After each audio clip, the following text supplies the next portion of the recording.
Hello and welcome to Let Them Talk, and today we are answering a viewer's question. Sajjad Ali asked, how should someone with no job experience present himself in the interview room? Kindly make a video on it.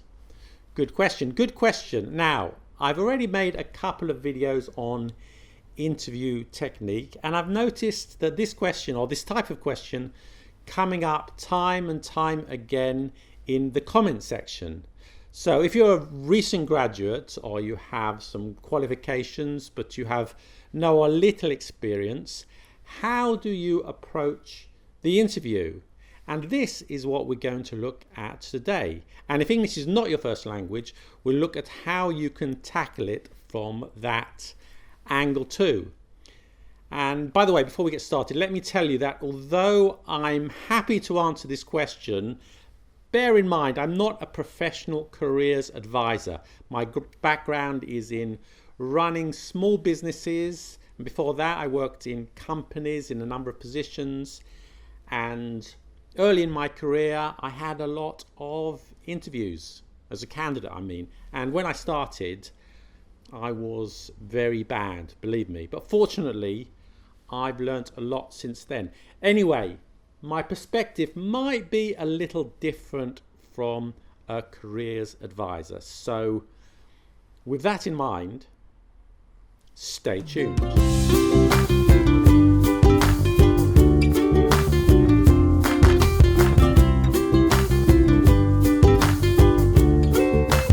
Okay, let's begin. And first of all, of course, you need to get offered an interview. So I hope you have a good CV and a good cover letter. The cover letter is so important, but I won't discuss that in this video because we've already made a video about how to write a perfect cover letter. Link up here somewhere. So do see that video before watching this one if you haven't already. Now, you got to the interview. Well done. You're feeling a bit nervous. That's normal. You haven't had many interviews before. So what do? What do you say? Now, 90% of the rules that apply for taking an interview for someone with experience applies to someone without experience too. So you still need to maintain good body language, good posture. That's the same if you've got 20 years experience or no experience. Maintain good eye contact, the voice that sounds friendly but serious. So not, hello, nice to meet you, but hello, nice to meet you. You need to engage with people, try and find a connection with the interviewer, and you can find all the information about these general tips on the videos I've already made on interview technique. Link in the description. So, what do you need to do if you don't have any or limited experience? First of all, do your homework, okay? Do a lot of research on the company. Believe me, they are going to be impressed if you know a lot about their organization. People like flattery, and so do companies. And it shows that you have personalized the interview. You want them to feel special. You don't want any job. You want this job working at their company. This is, of course, always important, but it's particularly important if you're just starting out on your career and they want to know that you've chosen to begin your journey with them. So make it count.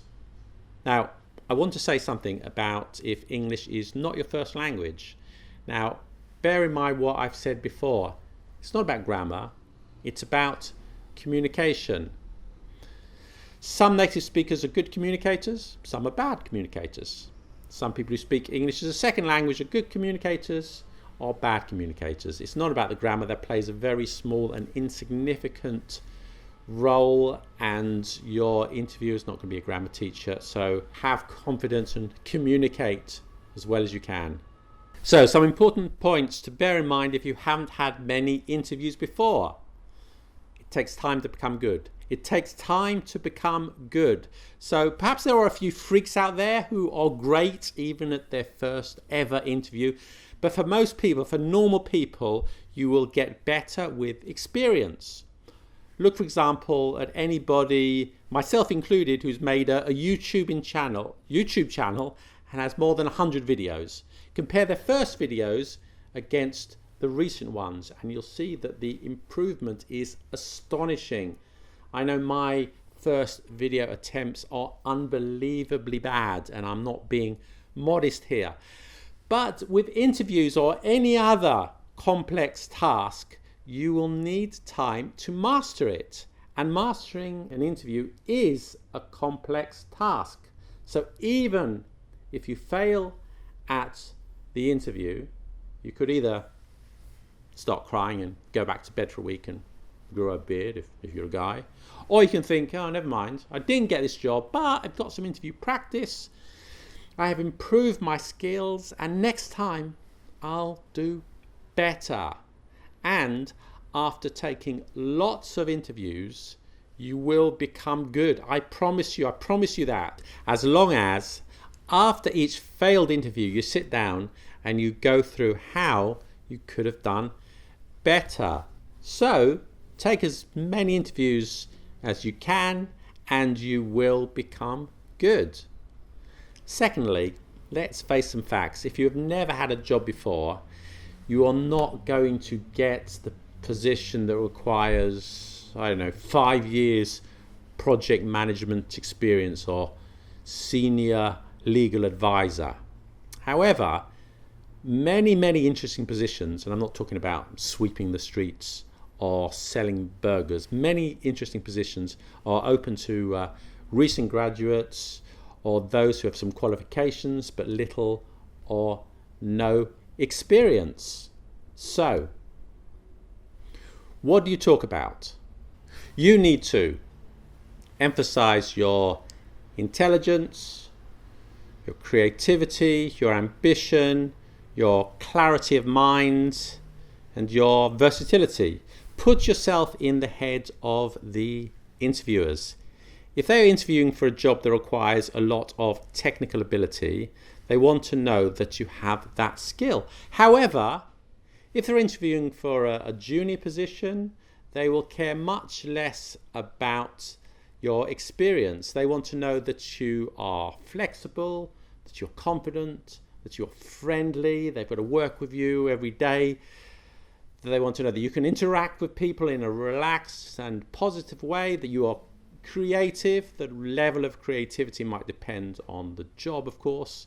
They want to know that you're ambitious, but that you're going to stick around, meaning that you're not going to leave after 1 week to take up another job. They want to know that you are versatile, that you can adapt to new situations, and if English is not your first language, they want to know that you can express yourself well enough in English. Okay? Now we're going to look at a few example interview questions.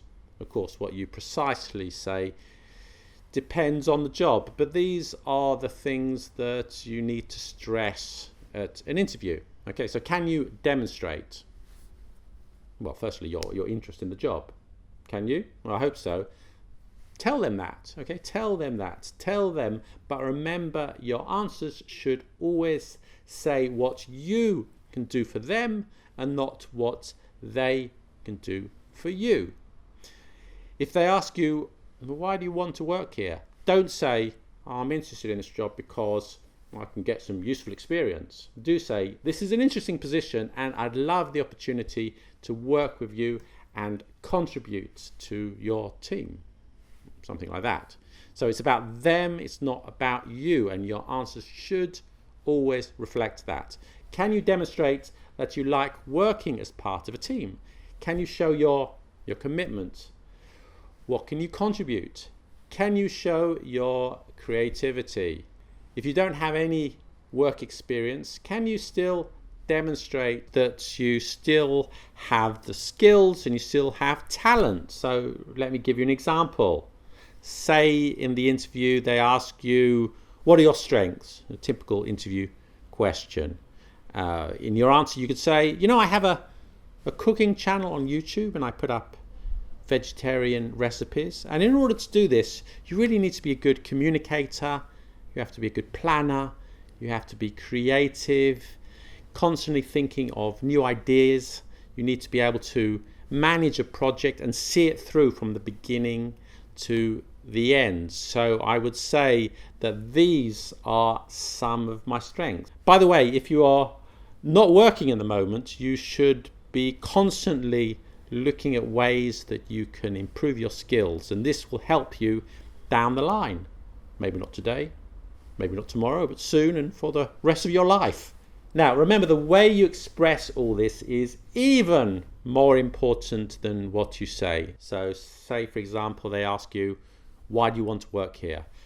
Don't say, after reading your website, I liked it very much and I decided I wanted to work here. Okay, not so good. Lacks commitment, lacks energy. So how about, after reading your website, I thought, wow, this is a company doing really interesting things and I want to be part of it. Okay, so you are basically saying more or less the same thing, but, and I can't stress this enough, the tone and the body language is the most part of it, and the words you use are the icing on the cake. Now, another thing to bear in mind, don't be apologetic. Don't be apologetic for who you are and your lack of experience. Turn a negative into a positive, okay? A negative into a positive. What I see so often is people apologizing for what they don't know. So, for example, you are asked at the interview, do you have any experience of using Microsoft Access? No, I'm sorry, I don't know that. Okay. Better to say, do you have an experience of using Microsoft Access? Microsoft Access, that's the database program, isn't it? It's funny you should say that. You know, that's the top of my to-do list, and by the time we get to the second interview, I'll be able to say yes to your question. Now, that answer is also no, but here I showed a commitment and a willingness to learn. Probably they know that you're just bluffing, but that's okay. They won't mind unless it's a key requirement for the job. So, avoid saying no, I don't know, I'm not sure as much as possible. Find a positive angle to answer all the questions. And this is also true if English is not your first language. You might think it's a disadvantage, but not necessarily so. Speaking a second language could be very useful to the company, and also you can see things from a different cultural perspective, view things as an outsider and from a different angle. So think of it as a positive. Now remember one final thing, they are interviewing you for a reason. They need someone to fill a gap in their organization. That's why there is a job vacancy. If they fill it the wrong person, it's going to be a major problem for them. So what you have to do is to put their mind at ease and get them to think that if they offer you the position, then the job is in safe hands. And you will, moreover, be helping the organization to thrive. And if you can do this, then, my friend, you are a great candidate, worthy of their trust. So I hope you found that useful. If you have any tips on how to pass an interview with little or no experience, then do leave them in the comments. Good luck. It's your interview, and see you in the next video.